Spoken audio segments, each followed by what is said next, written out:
Hello and welcome today to Cedar Creek Homestead and for Porch Talk, and hope you're having a wonderful and blessed day. And still a little bit warm out, not as warm as we were having, but still a good time for a good old glass of iced tea.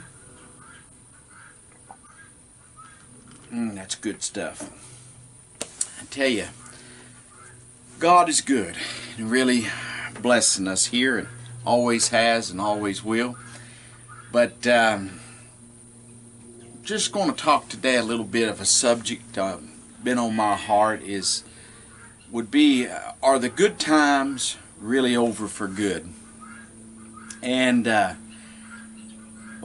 when thinking of this subject for today, I had thought about how things used to be, and it seems like to me that all the new modern gadgetry and all that, I just don't know if it's as grand and really helped us as much as it's supposed to be.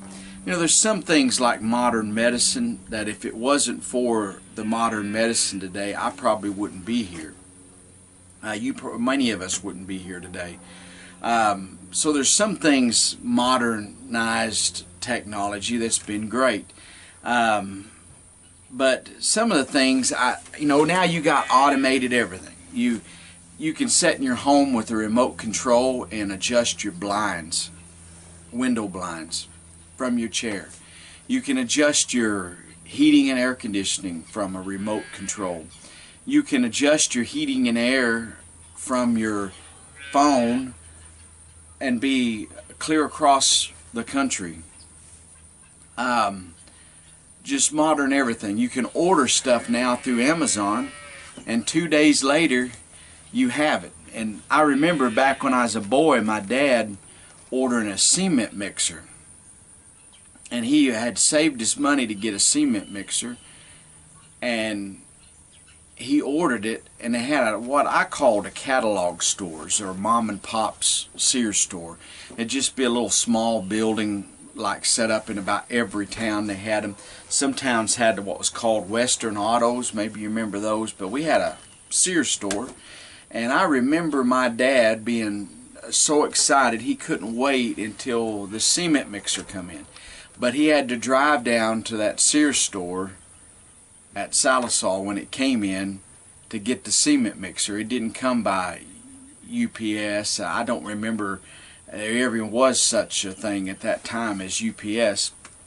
I remember a shipping thing around here called mistletoe, and it would be these trucks would come and deliver sometimes, but there was such a more simpler time, and it seemed like people done really well. Our police department here in our hometown here of Gore, not very far from here, the guy that was the chief of police there, and usually they had a couple of police officers, and I don't know that they were on staff all the time, but during the daytime and stuff, well, he'd bring his patrol car from town and come out here by our house and go up here to the neighbors, even came to ours a time or two, and he would deliver packages that this mistletoe company would leave in town. They wouldn't know where somebody lived, so they had these big trucks, and they would haul into town and leave little old packages there. Now, why they didn't deliver that through the U.S. mail, I don't know, understand it all, but they would bring those packages out here. You know, nowadays, if the policeman delivered a package for you, they would be all kinds of, they'd be up in arms. It would be on Fox News and CNN and NBC and all that stuff because they delivered a package and used a patrol car for it.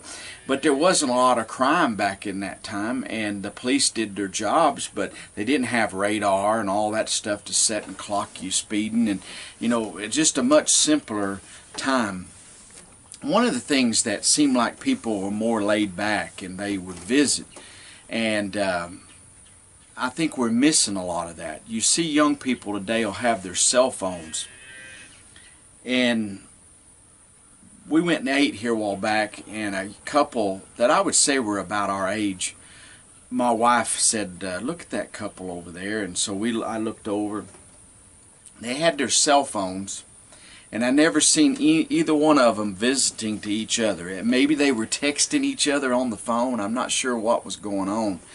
but they sat there with their telephones. He was looking at his, she was looking at hers the whole time. The only time they broke from their phones was to order their food, and when that food came, they began to eat. But I didn't see them talking to each other, any kind of conversation going on.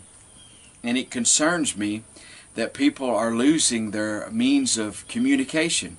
Young people, they don't know how to communicate. It's hard for them to sit down and actually have a one-on-one conversation like what we're having. Most stuff now, even in business-wise, I have a lot of people that'll tell me they would prefer that I communicate with them via text and instead of any other means. Now, I remember when email, we still do email a lot, but a lot of people, that was the big thing, you know, and now you got the texting thing. And I was real resistant to the texting for a long time, and now that is, it seems like a way of life with most people. But there used to be such more simpler times. My wife's family just stayed here this past weekend, and we had such a wonderful time. Her dad, mom, and brother and his wife, and they have 3 little kids. And I would have done a video on with them. They're getting all these strict rules now on having children, and then their parents would have been okay with it, and I never even asked them at all. But they are such sweethearts, these little kids are. And they just love being out here at the farm. But they come here and stayed a couple of nights, and we had a wonderful time. Wish they could have stayed much longer. But, you know, because of jobs and stuff, you have to get on. But I feel like those kids will remember this stuff for the rest of their lives, because I do. There are things that I remember as a child. We had an aunt that lived in Sapulpa, Oklahoma. And it's about a 2-hour drive. Now, it's probably quicker than that now. But back when we were children, it took about 2 hours, and we usually had old vehicles of some sort, you know, didn't have the most modern vehicles.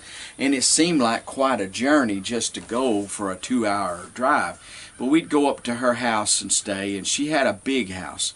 They evidently made a little more money than a lot of folks did, and they lived in town and had a big old nice home and had a big den. And here, where we lived at, we had 2 or 3 channels.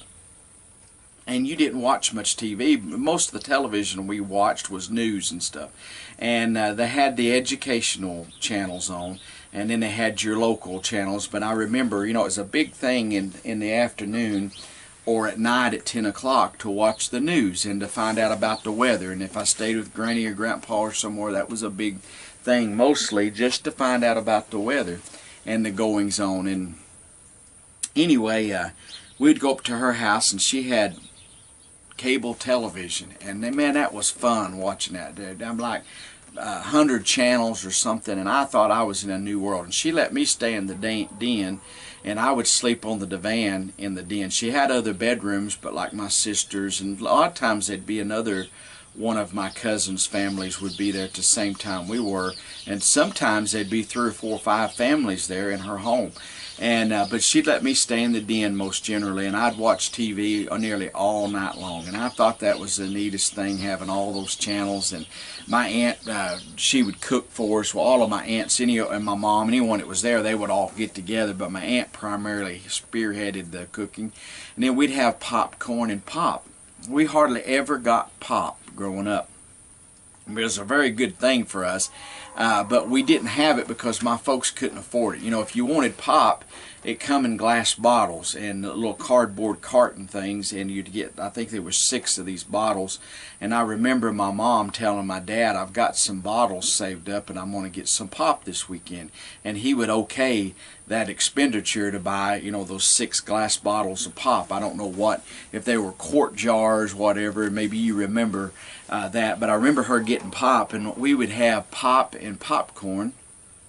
And that pop didn't just get used up, it lasted a while.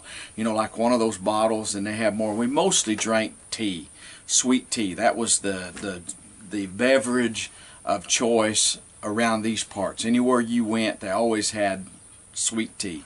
Now my mom always had unsweet tea too because she watched her weight. Now I drink unsweet tea, but I wished I would have got started on that and stuck with it as a young person instead of drinking all of that sugar. But anyway, we just didn't have pop. We couldn't afford it. But up at my aunt's house in Sapulpa, she would have gobs of pop, and it would be the cheap kind of pop a lot of times, like Shasta. And they'd have, it would be called cola or lime soda, something like that, but it'd be in these little cans. And man, I thought I was in hog heaven. I mean, like that was just the greatest thing to have all of that pop. But in the process of that, pop becomes so available, and now it's ruining people's health. But I was like, some of the modern things, I just don't know if things are as good for us today. We seem like we're blessed with some modern things that just aren't working quite like I think they were meant to be, or we thought they would be.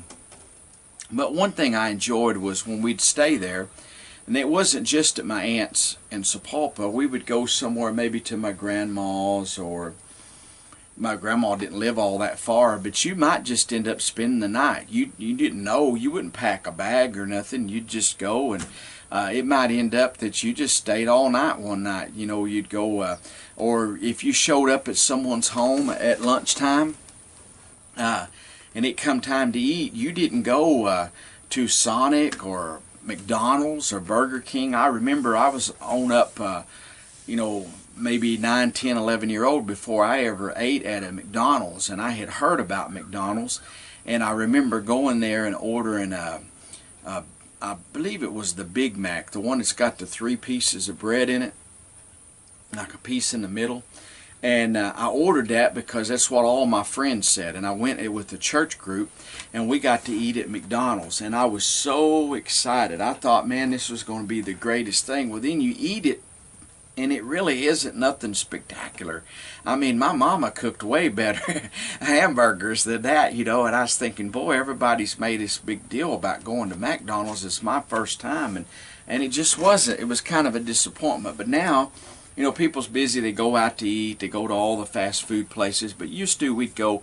I remember one of my great aunts, we went to her house one time, and my mom and dad continued to visit, and it got time for lunch. And she told my mom, she said, hey, let's get in here, we'll prepare something for lunch. And in a little while, they had a feast. I mean, a good meal fixed. Had kraut and weenies, black-eyed peas, hominy, cornbread, just a whole bunch of different things, little things all put together. And I remember that as being one of the best meals I ever ate in my life. And my aunt, I remember her saying, apologizing that this was such a simple meal. And I thought, man, I could eat this simple all the time. It was so great.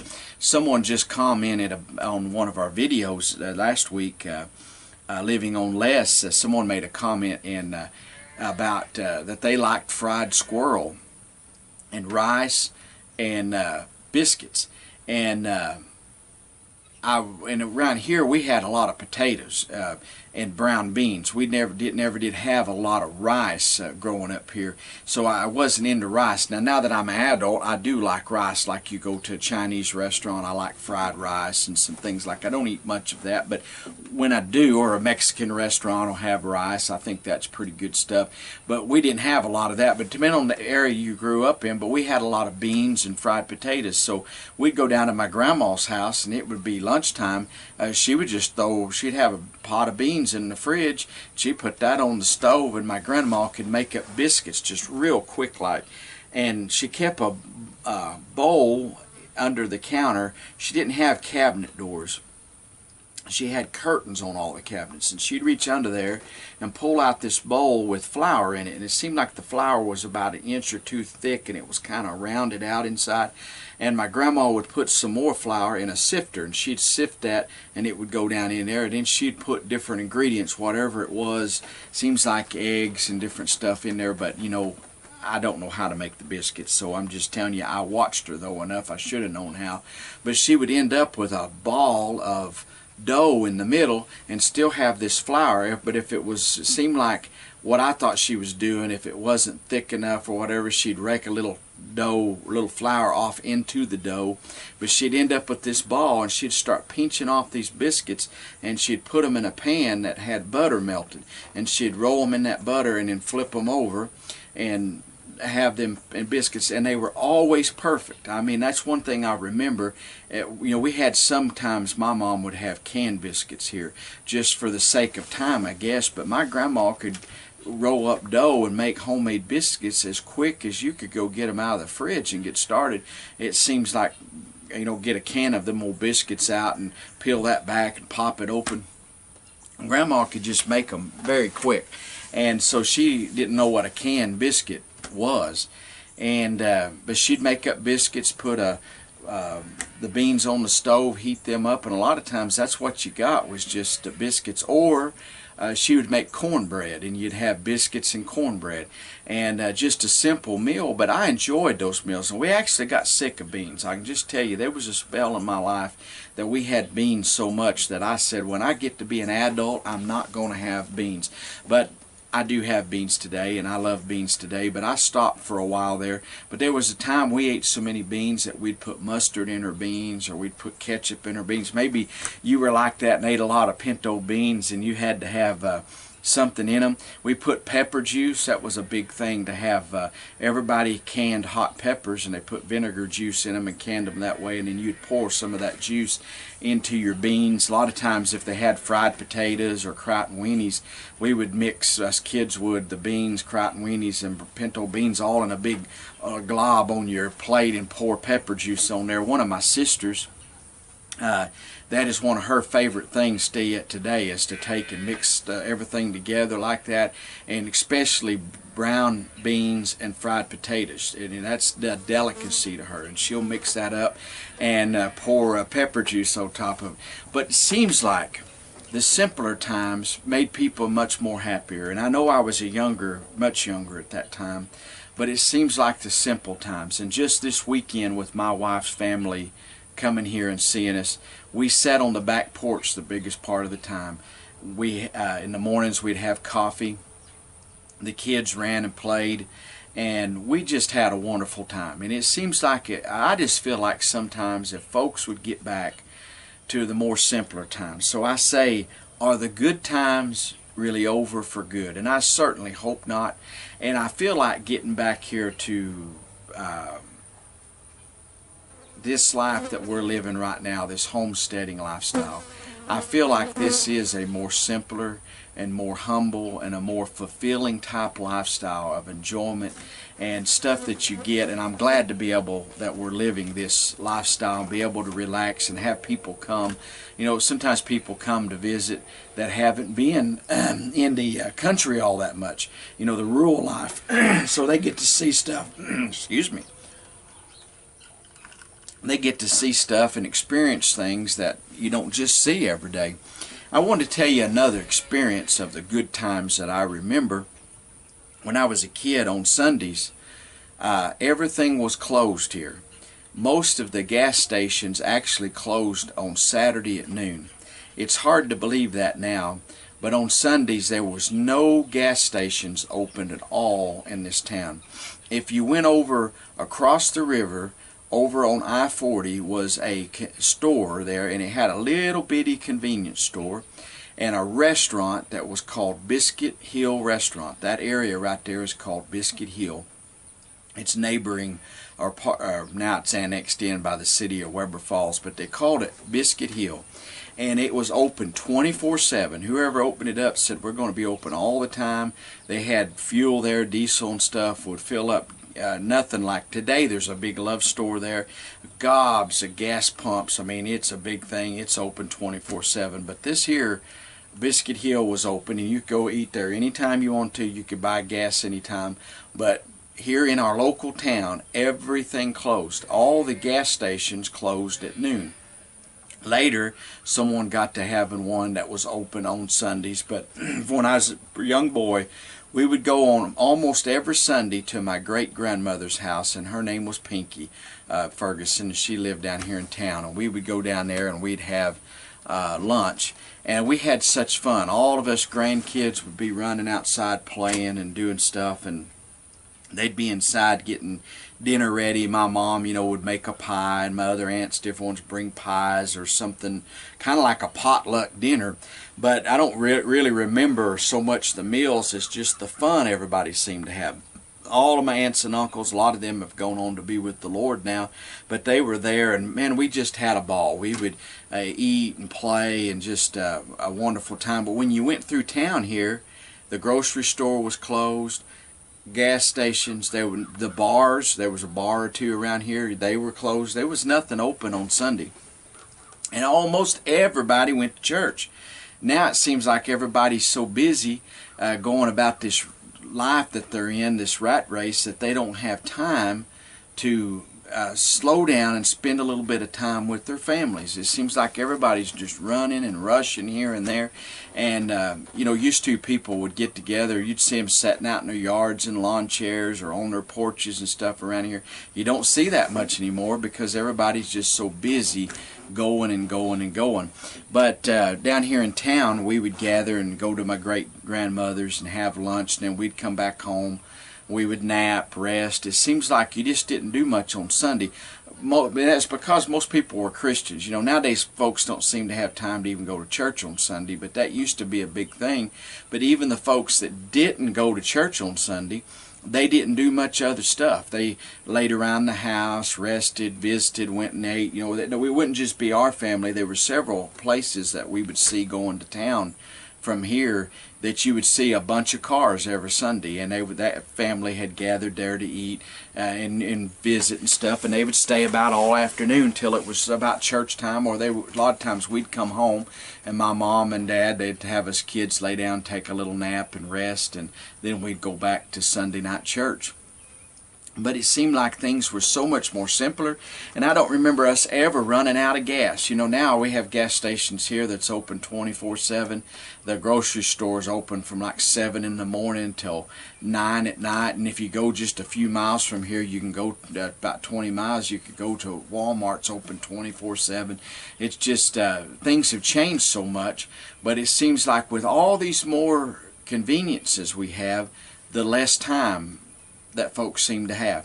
The more modern conveniences, modern this, modern that, you'll see people and they are so busy that they don't have time for anything. We got microwave ovens, TV dinners, all the modern things that make your life simpler and easier, and yet at the same time, folks seem to have less and less time, spare time or enjoyable time in their lives. And I don't know if it's because folks are having to work so much to pay for it, or what the deal is, but it seems like folks aren't as happy and enjoying things as much as they used to did. I wanted to share you a little quick story, just kind of a funny story that happened down at my great-grandmother's house. She was getting old and couldn't hardly see, and she was probably in her 90s. And we was down there one time eating, and the whole family, man, there was a bunch of people there. And she had been telling them, and she had told us kids to watch these traps she had. She had big old mouse traps that were like this long. And she said, I have got these big old rats, and they come and carry off my rat traps, and I'm trying to catch them. And so Granny said, for us kids to watch these traps, and she'd been saying this for a week or two, but she said these are big old rats, bigger than your normal size rats. And Granny didn't exaggerate or wasn't one to ever fib or nothing, my great grandmother Pinky. So anyway, we're all in there, and here comes one of her rats down the hall carrying a trap, but it wasn't a rat, it was a possum. And it had the trap, and it comes down the hallway and around and goes through everybody sitting in the living room, and goes, not everybody was in there, some was outside in the kitchen, everyone, but the ones that were sitting in the living room area, and his little old bitty dinky house. But that possum comes around and goes around in behind her divan pulling a trap, a big old mouse trap looking thing. And so everybody goes, in a panic kind of. And so my uncles and my dad and Grandpa and them, well, they drag the divan outside in the front yard. And in the meantime, they went out to the garden and gotten the garden hoe, several of them that Granny had leaned up against the fence, and they turn this thing over and they go to killing possums. And this possum, now as a young boy, 7, 8, 9-year-old, I'm telling you, this was quite the excitement, you know, going to Granny's house and having a possum killing. But anyway, they're killing these possums, and they're running.